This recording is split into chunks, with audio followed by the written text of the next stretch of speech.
On vous souhaite la bienvenue à ericlatour.com. À la suite du décès de son propre fils à la fin des années 90, elle s'est développée avec le temps certaines habiletés à accompagner les gens dans le deuil. Elle lance entre autres des cafés deuil qui vont se tenir dans les prochaines semaines. Bref, on fait le tour de la question avec Colette Lupien dans quelques instants. Mais d'abord, parlons de politique municipale. Du côté de Chambly, nouvelle mairesse, c'est la règle des 100 jours. Donc, ça fait déjà plus de 3 mois qu'elle est en fonction. La Ville, par contre, est toujours sous tutelle, donc une situation assez particulière pour la nouvelle mairesse, Alexandra Labbé.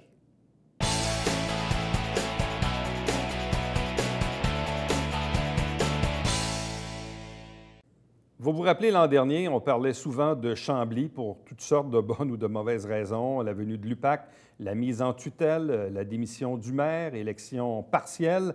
Et puis, bien sûr, il y a eu cette fameuse élection la veille de la fête nationale de la Saint-Jean-Baptiste. On est maintenant un peu plus de 3 mois plus tard, donc la fameuse règle des premiers 100 jours. Alors, comment se porte le premier 100 jours de la nouvelle mairesse de Chambly? On va lui poser la question. Alexandra Labbé, bonsoir et bienvenue. Bonsoir. Alors, 100 jours plus tard, comment ça se passe? Bien, ça se passe plutôt bien. Plutôt bien. Plein de craintes qui ne se sont pas cristallisées. Je me sens tout à fait à ma place. On prend tranquillement notre air d'aller. On a, à ma grande surprise, réalisé énormément de choses en 100 jours. On est pas mal fiers. Quelles étaient les craintes?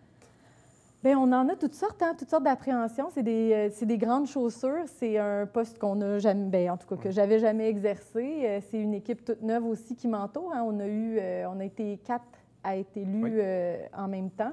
Donc, c'est ça. C'est un peu toute cette inconnue-là, mais finalement, qui a été un inconnu bien, très favorable à moi et à toute l'équipe. Là, on a vraiment... Parce que c'est quand même assez particulier. D'une part, on est à la mi-mandat, où là arrive une élection partielle à la mairie, mais également dans plusieurs districts, dans une ville qui en compte un total de 8. Oui. Et la mathématique politique a fait en sorte que votre équipe, Démocratie Chambly, maintenant détient la majorité des sièges. Puis il y avait tout un historique d'un maire qui était là depuis fort longtemps. Et c'est quand même pas banal où l'élection partielle s'est tenue au moment où la tutelle est en cours. Oui. Je veux dire, au Québec, des précédents comme celui de Chambly, il n'y en a pas des tonnes. Non, effectivement. C'est un contexte unique, là. Bien, j'ai comparé aussi, on rencontre d'autres maires et mairesses, d'autres conseillères aussi dans notre parcours. J'ai comparé justement mon histoire ou comment je suis entrée en politique, puis à chaque fois, c'est un peu étonnant, puis les gens se rendent compte que j'ai vécu des choses que bien des conseillers ne vivent jamais en carrière. Là. Bon. Chambly est toujours sous tutelle en date d'aujourd'hui. Oui. Je peux me tromper, mais l'impression que j'ai en regardant un peu l'actualité des derniers jours, j'ai comme l'impression que les tuteurs veulent faire maison nette avant de quitter. Est-ce que je me trompe ou est-ce qu'on est sur la fin de la tutelle? Bien, définitivement, on a parlé de leur départ, on commence à le préparer.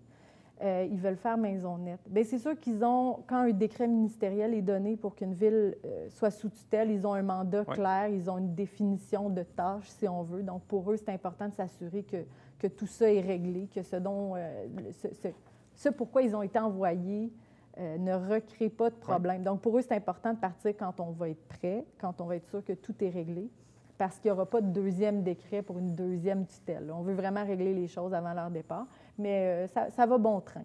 On a hâte aussi comme conseil, là, toute l'équipe, on a hâte puis de retrouver notre autonomie, là, quelque part. On veut être redevable devant nos citoyens, on veut être capable de motiver nos décisions puis d'aller de l'avant avec certains projets. Ouais. Donc, c'est Parce sûr que... qu'avant l'élection partielle, il y a eu quand même quelques décisions du Conseil qui ont été défaites par les tuteurs.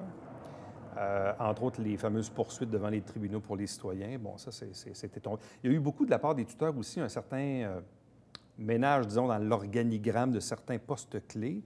Même tout récemment, on apprenait cette nouvelle là, du directeur des loisirs chez vous, qui avait été tassé par les tuteurs. Comment vous vivez, vous, avec cette décision-là? Est-ce que vous avez été surprise ou...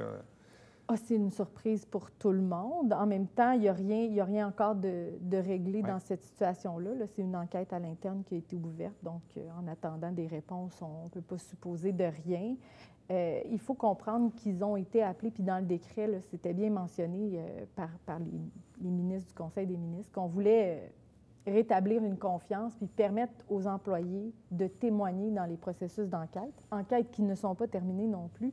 Donc, pour les tuteurs, c'était bien clair que le travail allait être beaucoup au niveau des ressources humaines. Donc, on est surpris de certaines découvertes. Il y a certaines choses aussi qui nous arrivent là, au fur et à mesure qu'on chemine, mais c'est sûr qu'on s'attendait que le nerf de la guerre serait là. Quand on envoie une équipe pour rétablir la confiance au niveau des employés. Parce que là, il y a eu du mouvement donc au loisir, mais il y a eu aussi auparavant du mouvement auprès de la direction des ressources humaines, auprès de la direction des finances et de la direction générale, parce que là, il y avait aussi un autre dossier qui était dans l'actualité, mais même depuis plusieurs années, qui était la contestation du directeur général de son congédiement, où finalement le tribunal du travail l'a réhabilité. Et de ce que j'ai compris, c'est que les tuteurs ont entériné ou accepté cette décision-là. Donc, vous avez toujours en poste aujourd'hui votre directeur général qui est de retour. Je vous dirais que c'est une décision qui a été difficile à prendre puis qui a été prise aussi par nos 2 conseillers à l'époque. Autour de la table, il y avait encore Mario Lambert, qui, lui, est en poste depuis 2017. Il y avait Carl, qui avait été élu aussi par acclamation en tout début de campagne. Donc, on a eu à se pencher puis à les appuyer aussi dans cette décision-là comme équipe. Puis ils avaient, à ce moment-là, voté contre l'idée d'aller poursuivre encore les procédures judiciaires pour la réintégration du directeur général. On s'entend que c'est quelque chose qu'on a dénoncé énormément, tous ces frais juridiques, toutes ces poursuites multipliées dans toutes les directions. Donc, on ne voulait pas s'acharner sur cette situation-là. On s'entend que c'est un procès qui a duré près de 6 ans, je crois. On avait une décision du juge, on avait une décision de la Cour, donc on a décidé d'aller de l'avant.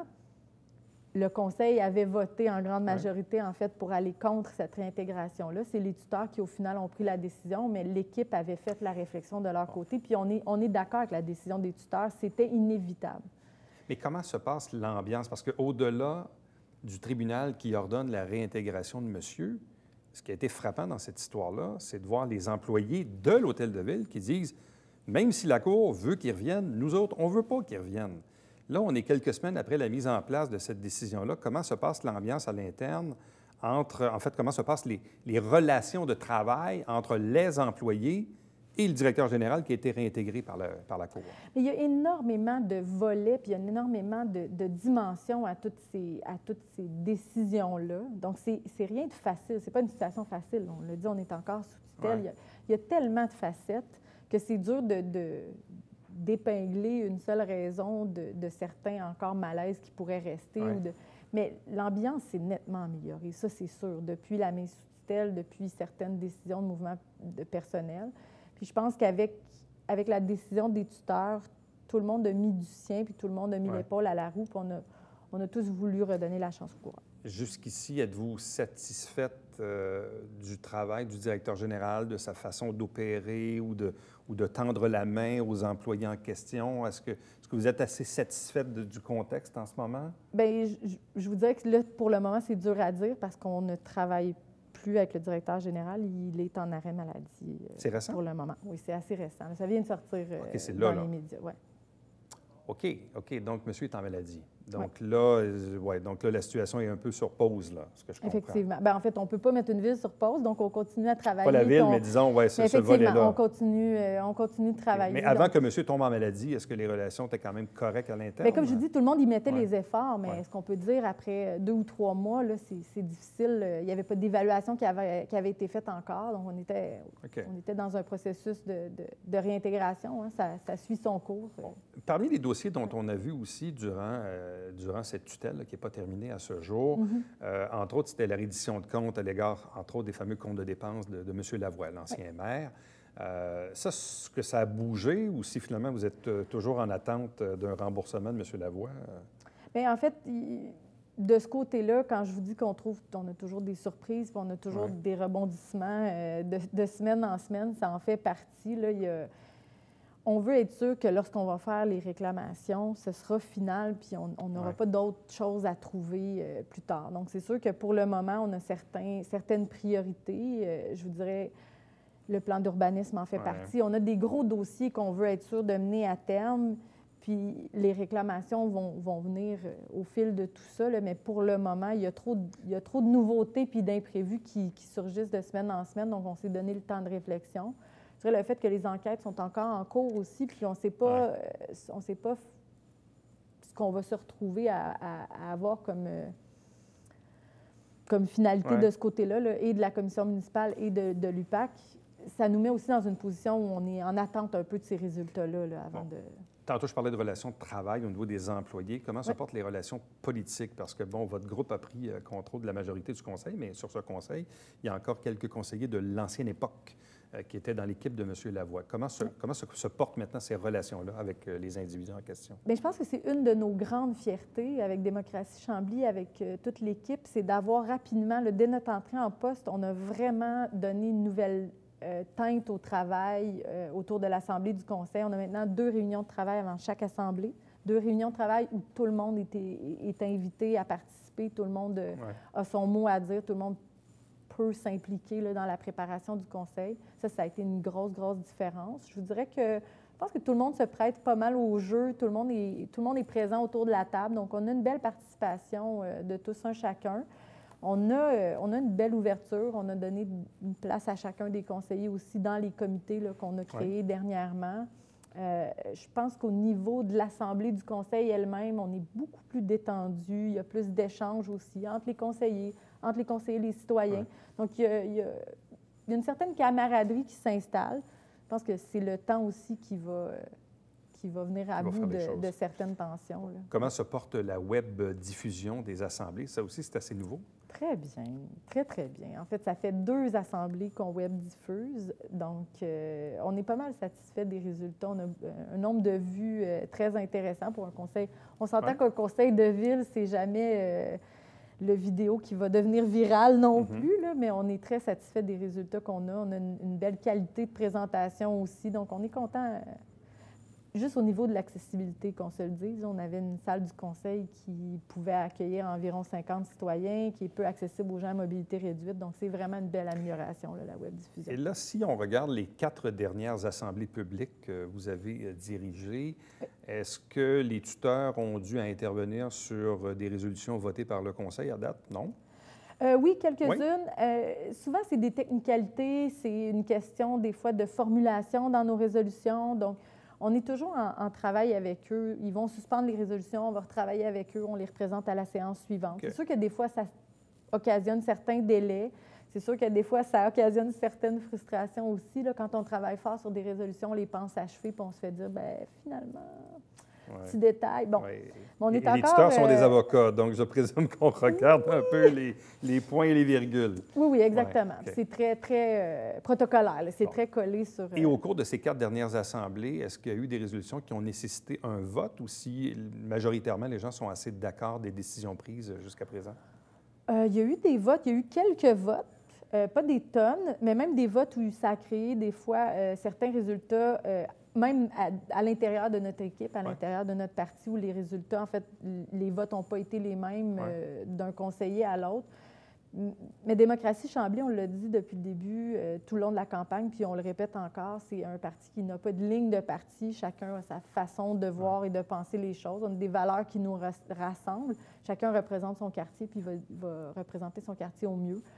Donc, ça provoque certaines discussions. Puis oui, il y a eu des votes, mais je pense que c'est le rôle d'un conseil aussi là, de provoquer ces discussions-là puis d'aller plus loin pour bien représenter son monde. Et là, d'ici la fin de l'année, mis à part le fait que vous souhaitez, je présume, que la tutelle finisse par finir, mais au-delà de ça, pour vous, qu'est-ce qui est à préparer là, d'ici Noël?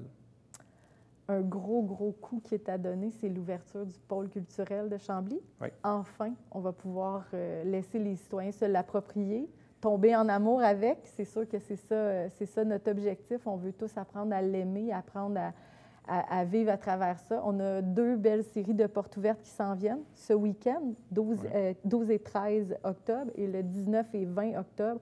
Donc, vraiment, c'est des activités à grand déploiement, plein d'activités pour toute la famille, petits et grands.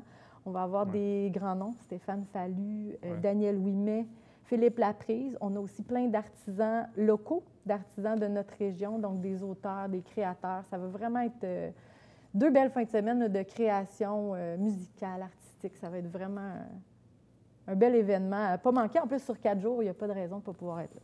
Alexandre Labbé, merci beaucoup. Merci à vous. Restez avec nous, puisqu'au retour, on vous parle du lancement de Café Deuil.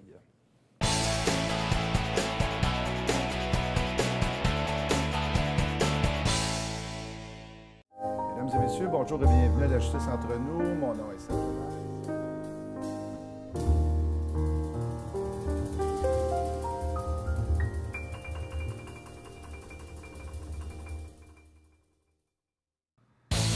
François, cette semaine à Sport Express, tu me fais arracher une dent. Oui, par Corinne Laframboise, combattante en arts martiaux mix, et Johan de White Lion, Lénès qui sont avec nous. Et c'est le meilleur show à vie NASCAR. Manquez pas ça.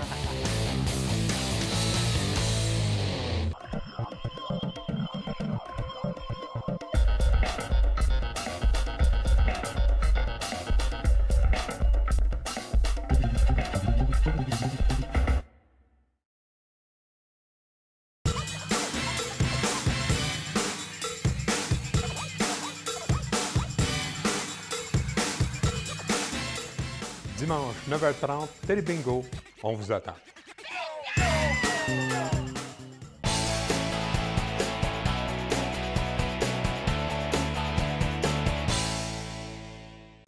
Parlons ici de deuil, parlons de café deuil, des événements, des rencontres qui vont se tenir dans les prochaines semaines, principalement les jeudis 17 octobre, 14 novembre et 12 décembre chez Espace Zen Santé sur la rue Jean Talon dans le secteur Saint-Luc. Avec nous pour en parler, Colette Lupien. Bonsoir et bienvenue. Bonsoir, M. Latour. Est-ce que ça fait longtemps que vous vous préoccupez ou spécialisez dans l'environnement du deuil? Depuis 2001, mais disons que là, à temps plein, beaucoup, là, c'est plus une quinzaine d'années. Mais depuis 2001, là, je suis vraiment... ça me préoccupe beaucoup, le deuil. Ça me passionne aussi parce que, pour moi, c'est une passion, le deuil. Qu'est-ce qui vous a amené vers ça? Bien, c'est le décès de mon fils en 1997. Mon fils est décédé d'un accident, accidentellement, il s'est fait frapper. Donc, suite à ça, moi, j'ai été pendant de longues années à fuir mon deuil dans toutes sortes de choses. Et puis, un jour, on m'a approché pour que je puisse offrir des ateliers sur le deuil. Et puis, ça m'a un petit peu... J'étais curieuse de voir qu'est-ce que c'était, ça, les ateliers sur le deuil, des groupes. J'ai dit, ça existe, ça. Alors, j'ai été prendre une formation là-dessus. Et puis, c'est ça qui m'a emmenée. Puis, je me suis aperçue que les groupes d'endeuillés, c'était bien, c'était bon pour les endeuillés, ça faisait du bien. Et ça me faisait du bien, moi aussi, en même temps. Donc, par la suite, c'était bénévolement à l'époque, là. Et par la suite, quelques années plus tard, j'ai refait d'autres formations. Et là, j'ai vraiment fait une carrière de... je veux vraiment en faire mon métier aujourd'hui, là. Qui est celui d'accompagner les gens. D'accompagner les endeuillés. Parce que les endeuillés, ils ont besoin d'accompagnement. On ne va pas thérapeuter un endeuillé, on ne va pas faire de la thérapie. C'est un accompagnement. Parce qu'un endeuillé a besoin d'être écouté, d'être rassuré surtout. Parce que les endeuillés, on est perdu quand on traverse un deuil. On sait pas on est beaucoup angoissé face à ce processus-là auquel on ne connaît pas souvent. Moi, je ne connaissais pas ce processus-là. Souvent, quand les gens sont endeuillés, évidemment, leur premier réflexe, c'est de se tourner vers leurs proches. Oui, tout à fait. Leurs amis, famille, collègues, bref, on y va souvent avec la proximité, mais souvent, les proches eux-mêmes ne savent pas trop comment réagir pour aider leur ami ou collègue qui vit un deuil. Est-ce que le fait d'être une oreille extérieure apporte une autre approche, une autre façon de voir les choses? Tout à fait.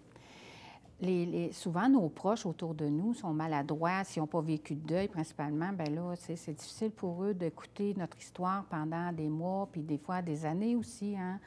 Alors, c'est là que l'accompagnement du deuil rentre en ligne de compte que, tu sais, moi, quand je reçois des endeuillés dans mon bureau, tu sais, ils se permettent de tout me raconter et plusieurs fois même. Ils peuvent me raconter plusieurs fois la même histoire. Et puis moi, je les accueille là-dedans. Et c'est ce qu'ils ont besoin. Un endeuillé a besoin de se raconter pour comprendre ce qu'il vit. Parce que c'est très difficile. Tu sais, il y a toutes sortes de deuils. C'est sûr qu'il y a des deuils plus difficiles que d'autres, j'en conviens. Tu sais, comme le mien, mon deuil, celui que j'ai traversé, c'est pas facile. Traverser le deuil d'un enfant. Mais il y a d'autres deuils aussi qui sont difficiles. Alors, quand on côtoie les autres endeuillés, on s'aperçoit qu'on n'est pas tout seul. Parce qu'un endeuillé pense que c'est la pire chose qu'il vit, qu'il est tout seul là-dedans, mais alors que quand tu rencontres d'autres personnes endeuillées, tu t'aperçois qu'il y a d'autres personnes aussi qui souffrent à travers le deuil. Alors, ça sort les gens de l'isolement. Bon, qu'est-ce qui se passe à l'occasion de ces cafés deuil que vous organisez? Là? Les dates sont jeudi 17 octobre, 14 novembre, 2 décembre. Qu'est-ce qui se passe? C'est quoi un peu le canevas d'une soirée comme ça? Oui, bien oui. Bien, c'est quand même assez... C'est nouveau dans la région et ça fait plusieurs mois, je dirais, que je regarde ça. En Europe, c'est très populaire. On appelle ça des cafés mortels. C'est un peu, Halloween. La terminologie, oui, est peut-être un peu, un peu sombre. Un peu. Alors, je trouvais que Café Deuil, c'était un peu plus doux, mais il y a beaucoup de cafés mortels en Europe, beaucoup.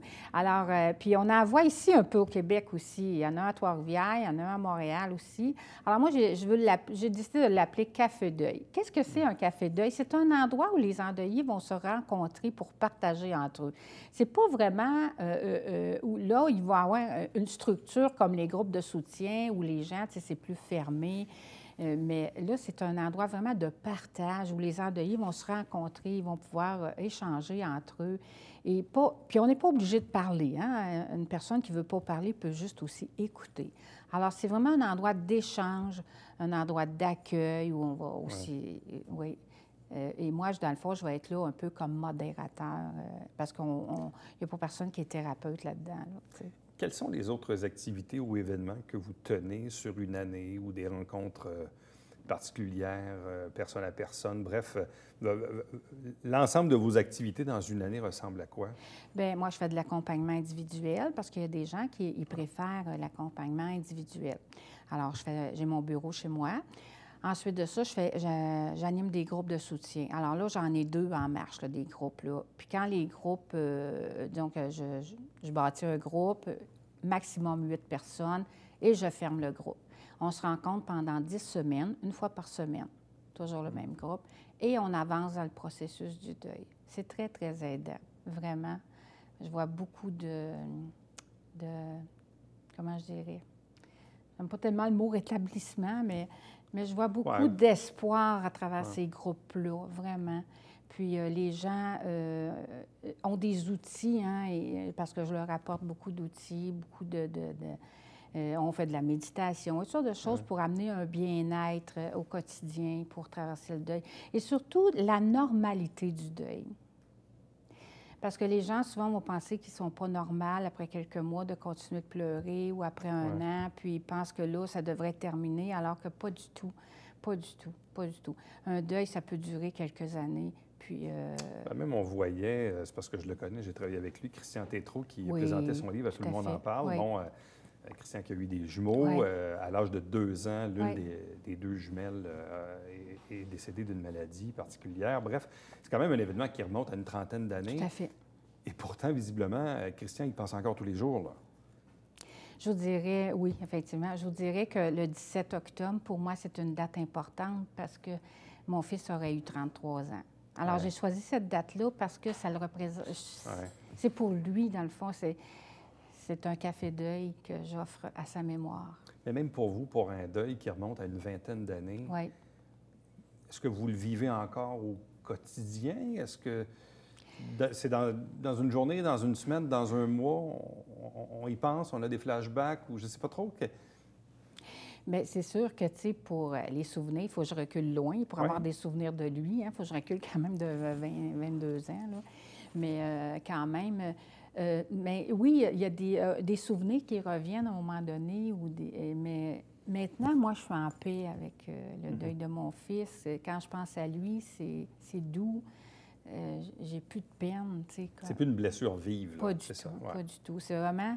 Moi, j'ai accepté son départ, j'ai accepté sa mort et j'ai compris aussi pourquoi il est venu dans ma vie, là, aussi, parce que j'ai découvert ma mission, tu sais, à travers les épreuves qu'on vit, on découvre des cadeaux aussi pour soi, hein. Alors moi, mon but... Mon rôle, dans le fond, comme accompagnatrice, c'est d'amener la personne à découvrir ses cadeaux à elle. Moi, c'est de la conduire à l'intérieur de elle pour qu'elle trouve ses propres réponses. T'sais, moi, je ne suis pas là pour apporter les réponses. C'est l'endeuillé qui trouve ses propres réponses aussi. Alors, c'est très aidant, oui. Vous célébrez aussi, je crois, des funérailles, donc dans des maisons funéraires? Oui, je suis célébrante funéraire au complexe du Richelieu. Et aussi je fais des conférences aussi. J'en fais dans les résidences de personnes âgées. Je vais en faire une là, à l'approche des fêtes là, pour aider les endeuillés à traverser cette période qui est très difficile pour eux, là, surtout la première année. Là. Ouais. Et quand on remonte un peu plus loin, je présume que dans votre tête, avant le décès de votre fils, vous n'étiez pas destiné à devenir une professionnelle du deuil. Oh que non! Non, c'est ça. Non, j'étais secrétaire. Moi, je travaillais dans le domaine de la construction. C'était des chiffres, tu sais, très rationnels. Et que j'étais pas là. Ouais, ça a changé votre vie, forcément. Énormément, énormément. Du tout au tout. Ouais, vraiment, du tout au tout. Vraiment. Ouais. Je me suis découvert là-dedans. J'ai vraiment, je vous dirais, là, sombré très, très loin. Après ça, il y a eu l'AVC de mon mari qui est arrivé en 2011, qui ça a apporté aussi d'autres deuils. Puis j'ai compris aussi qu'il n'y avait pas juste le deuil de la mort, que les gens vivent. Hein, on vit beaucoup d'autres deuils.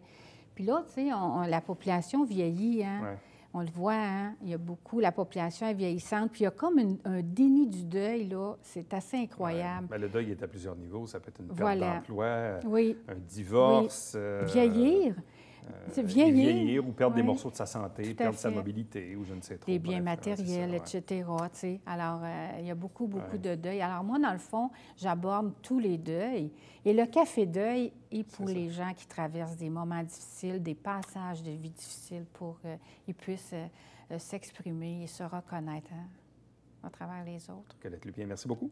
Ça fait plaisir, M. Latour. Merci à vous. Restez avec nous. Au retour, le Babillard quotidien.